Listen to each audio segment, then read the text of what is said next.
And he's done it. It just goes to show if you put your mind to it, you can achieve anything you want to.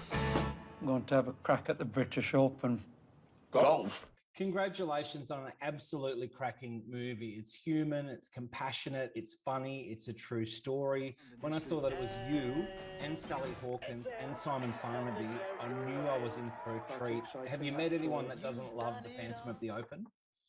No, I don't tend to meet people who hate my films. I'm sure there are people, but they walk on the other side of the street and don't look at me. What can you tell us about Maurice Flitcroft?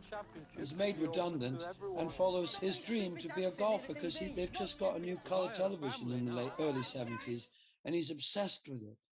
And he can't afford to go into golf clubs, so he plays on football pitches and on the beach. But he thinks, not being a man who appreciated limitations, he thinks, well, I'll send in an application for the English Open. The British Open is the most respected tournament in the world. And thanks to an administrative error, he gets accepted, never having played a round of golf. Consequently, he racks up the worst score in the history of the British Open. But he doesn't accept that defines him as the worst golfer. He just had a bad day because he forgot to bring his 4-iron. He left it in the boot of the car. But if he had had his 4-iron, he would have been up there with the top. And so he never accepts other people's damning or jokey or ridiculing descriptions of who he is. He always sees that he just had a bad day and his potential is the real thing. His bad day banned Flitcroft from the championship for life.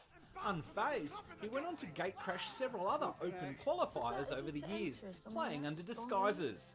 From Paris, France, Gerard Hoppy. He's a naughty dresser, I'll give him that. Merci beaucoup. Do you think Maurice was inspired to keep trying because they effectively banned him?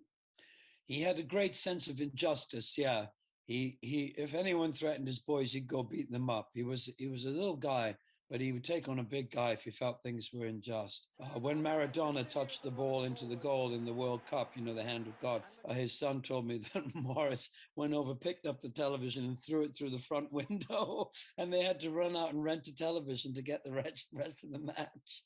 What's your golf like, Mark? Is there much of your golf in the film, or is it all kind of digital when we see a ball being hit? Oh, no, it's me.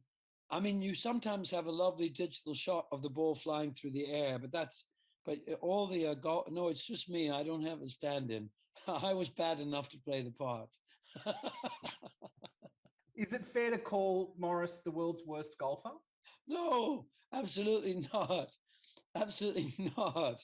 No, he just had a bad day. No, he was a very passionate golfer. He loved it. The world's worst golfer would be someone who hated golf.